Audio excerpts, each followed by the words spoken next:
Thank you very much, Madam Speaker. Prime Minister Golob, dear Robert, President of the National Council, honorable members of the National Assembly of Slovenia. It is a great honor to address this noble house, although we gather here in dramatic circumstances.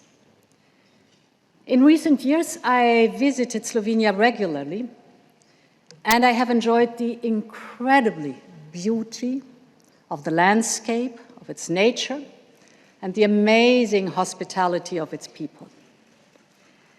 So it breaks my heart to see and to be back on such a sad day and to witness the full scale of the devastation. Slovenia is known as the sunny side of the Alps. But last week, a month's worth of rain fell over Slovenia in only one day. Your idyllic landscapes turned into a hell of water and mud. Not even this alpine paradise has been spared by the impacts of climate change. Today, I could see with my own eyes the damage and the destruction caused by the floods. The storm wreaked havoc in 2/3 of Slovenia. The water has washed away all sorts of critical infrastructure, from bridges to electricity lines. Thousands of families have been evacuated.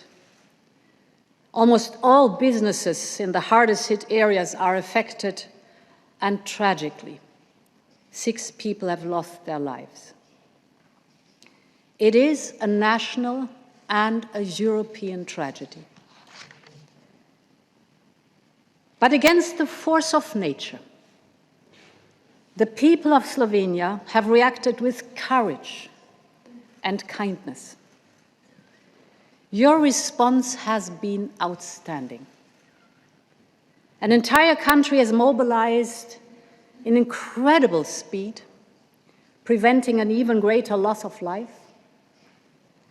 We were all moved by the images of firefighters risking their own lives to save 22 small children from a flooded kindergarten, or by the scene of a young boy with a blue umbrella bringing snacks to a helicopter crew. These are the pictures that will be etched forever in our memory. And there are countless other stories like these. Every Slovenian has tried to help. Everyone. Volunteers have protected vulnerable buildings with sandbags. Supermarkets have offered food. Hotels have opened their doors to evacuate people. Let me borrow the words of the Delo newspaper and say, the whole fabric of Slovenian society is made of solidarity. End of quote. And I would like to thank each and every Slovenian for that. Hvala lepa, Slovenia. This wave of solidarity has happened under the outstanding leadership of Slovenia's civil protection, together with the whole government and with local authorities. This was excellent cooperation and coordination. All political forces have come together in a spirit of national unity.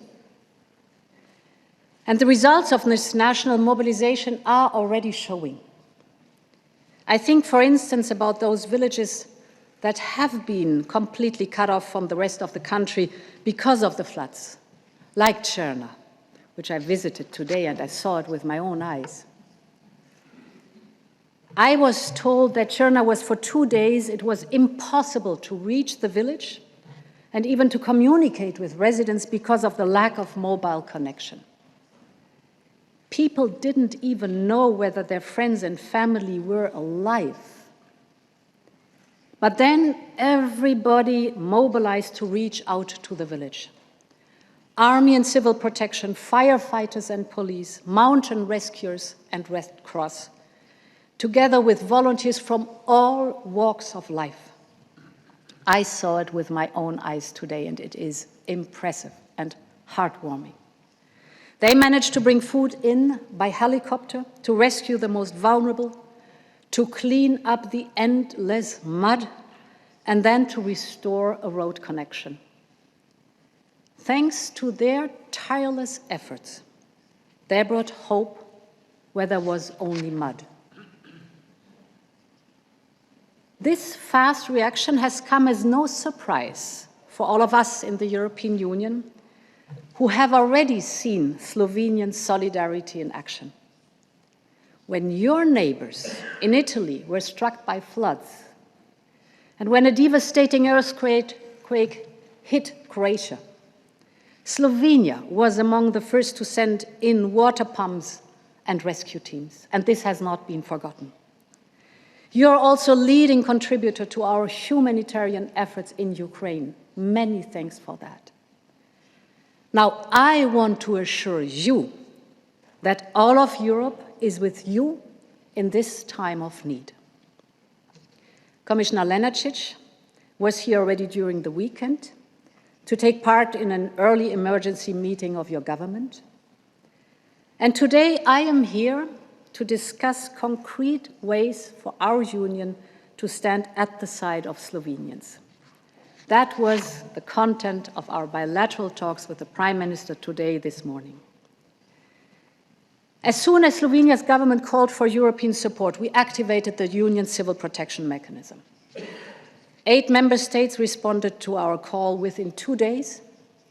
They have already made available 6 mobile bridges, 4 helicopters, 14 excavators, all with relevant crews to help with the emergency. Today, for example, in Črna, I met with teams from Austria, from Croatia, from France, from Germany, who are already working across the country, cleaning the debris with the excavators and building emergency bridges to reconnect isolated areas.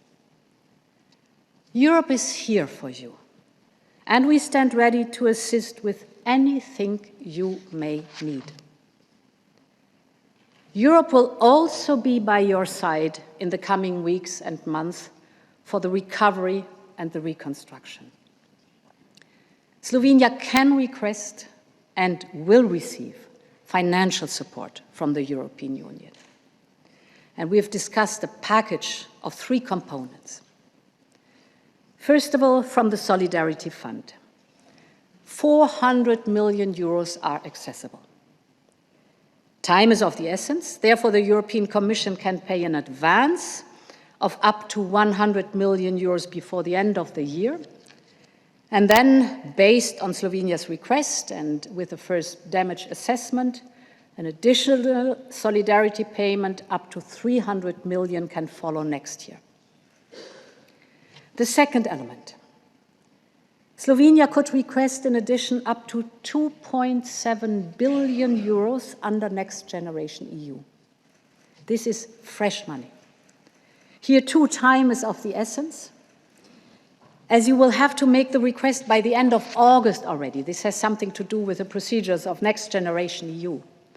So I discussed with the Prime Minister, dear Robert, that we immediately, as of today, create a task force jointly, Slovenia and the Commission, to fast-track the necessary assessment and administrative work so that we make it, I'm confident, till the end of the month, and then this money over time will be accessible for you. On top of this, we will also mobilize the European Agriculture Crisis Reserve to help farmers who have lost livestock, crops, and machinery. We will find all possible ways to match Slovenia's proverbial solidarity. And finally, the third element, we are looking at reprogramming existing EU funds. And here I'm speaking in particular of 3.3 billion euros in cohesion funds for Slovenia that can be used until 2027.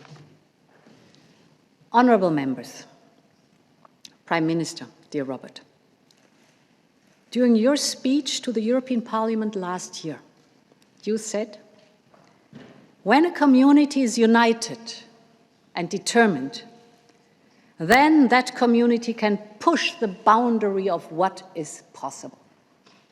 End of quote. This is true for Slovenia as well as for Europe. And it is certainly true as we respond to this Slovenian and European tragedy. I have not the slightest doubt that with Slovenian spirit and with the confidence and courage and endurance and stamina I saw today, impressive, and with Europe's support and solidarity for our friend and member, Slovenia. Slovenia once again will stand strong, will recover fast at the heart of Europe. Long live Slovenia and long live Europe. Thank you very much.